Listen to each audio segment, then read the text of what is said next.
जय हिंद स्टूडेंट, उम्मीद करता हूं सभी स्वस्थ, मस्त, खुश और सुरक्षित होंगे। सबसे पहले गणेश चतुर्थी की ढेर सारी शुभकामनाएं आप सभी को।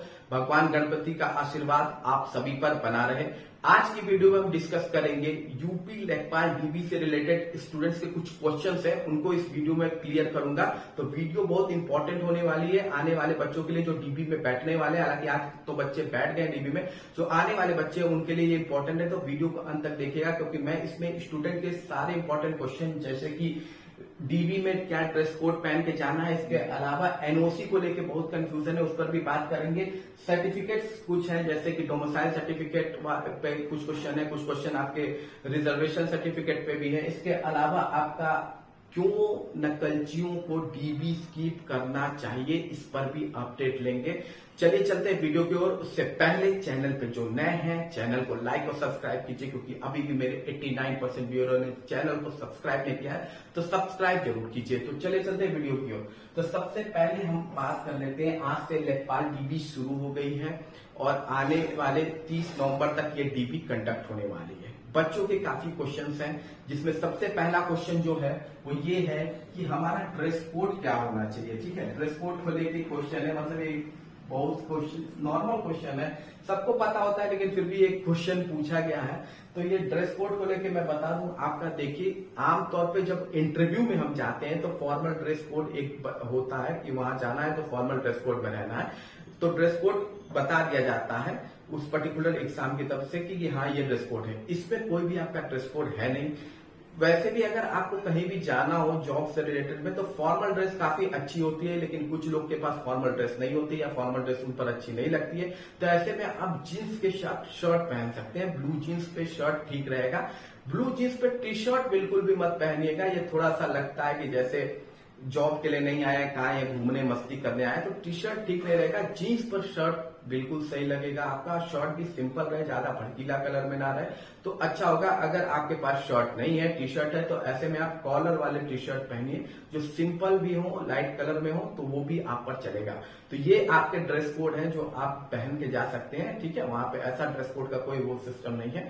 बाकी आपको जो सही लगे आप पहन सकते हैं। अब दूसरा क्वेश्चन है और इम्पोर्टेंट क्वेश्चन है, और वो क्वेश्चन आपका है एनओसी को लेके। इसको लेके बहुत क्वेश्चन उठ रहा है कि एनओसी में कई लोग को एनओसी सर्टिफिकेट मिला नहीं है।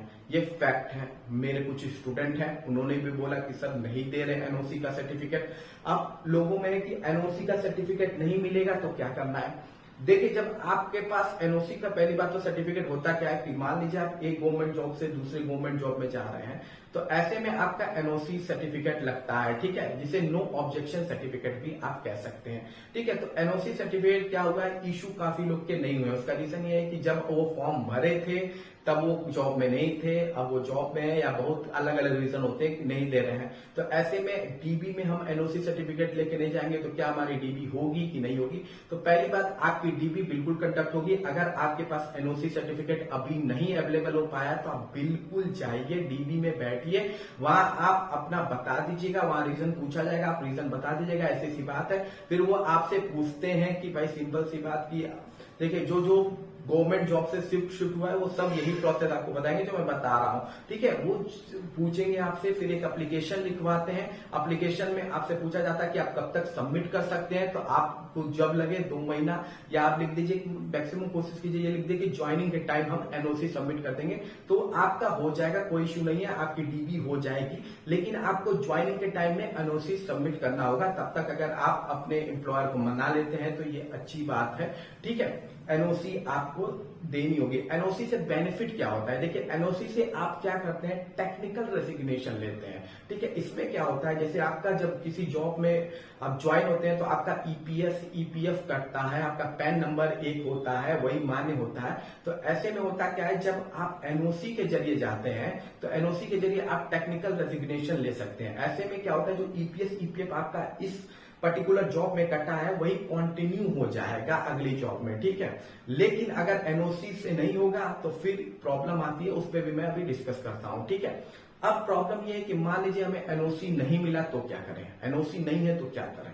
ठीक है। एनओसी का बेनिफिट मैंने बता दिया कि अगर आपका ईपीएस या ईपीएफ कटता है या पैन नंबर होता है तो ऐसे में क्या होता है कि वही चीज आपका ट्रांसफर हो जाता है और आपका कंटिन्यू चला जाता है, ठीक है। लेकिन अगर आपको एनओसी नहीं मिलता है तो आप क्या कीजिए, तब आप रेजिग्नेशन दे सकते हैं, ठीक है। उस पर्टिकुलर जॉब से रेजिग्नेशन दे सकते हैं, लेकिन रेजिग्नेशन ऐसे नहीं कि अभी दे दिए, डीवी देने जा रहे हैं तो हम रेजिग्नेशन दे के लेके जाएंगे रेजिग्नेशन लेटर, ये बिल्कुल भी मत कीजिएगा, ठीक है। जब आपका ज्वाइनिंग लेटर लेखपाल का आ जाएगा, उस टाइम जब हाथ में आपकी ज्वाइनिंग लेटर आ जाएगी तो आपने लिखा है कि हम ज्वाइनिंग से पहले सबमिट करने वाले हैं, तो सीधी सी बात है आप उसके बाद जाके अपने उस पर्टिकुलर जॉब से रेजिग्नेशन दे सकते हैं। और वहां पे रेजिग्नेशन में ज्यादातर अगर आप फैमिली का रीजन देंगे तो बहुत अच्छा होगा, जेन्युइन रीजन ही दीजिएगा रेजिग्नेशन देते में, क्योंकि वहां पे भी रीजन पूछा जाता है।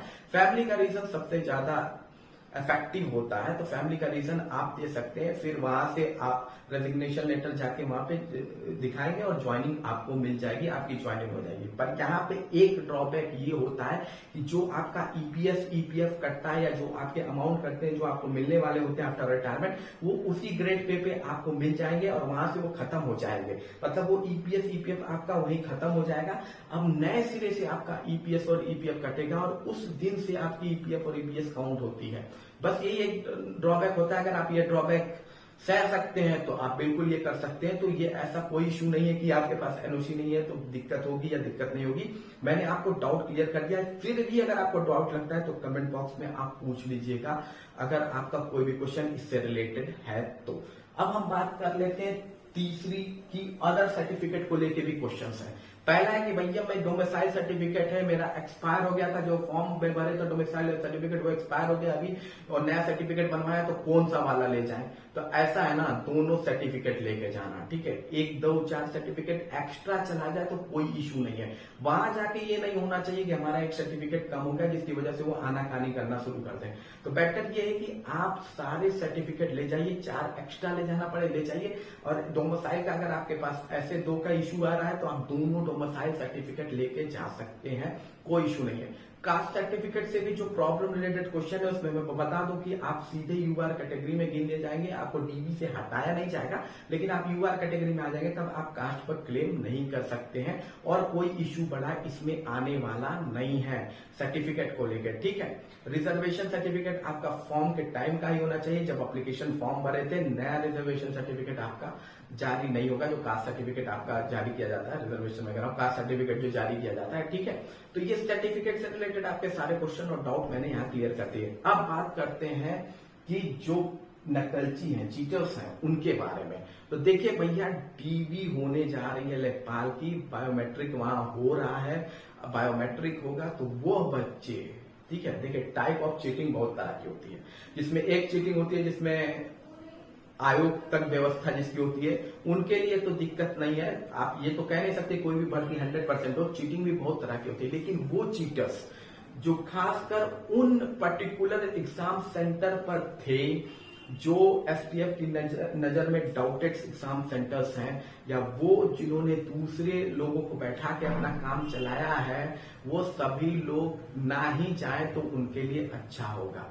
क्यों? क्योंकि वहां पे बायोमेट्रिक होगा, अगर वहां आप पकड़ाते हैं तो आपकी वोट लग जाएगी, ठीक है। और दूसरा बात, वहां पे हो सकता है एसटीएफ कॉन्टिन्यूअस वहां नजर बनाए हुए हैं, तो हो सकता है बहुत से बच्चे ईमानदार भी होंगे जो डाउटेड सेंटर पे एग्जाम देने गए होंगे, और एसटीएफ हो सकता है आपसे इसके लिए पूछताछ भी कर सकती है कि आपका वीडियो में थोड़ा बहुत अगर इधर उधर मुंह मुड़ा है तो ऐसा कुछ भी हुआ है तो इस पर आपसे पूछताछ भी हो सकती है।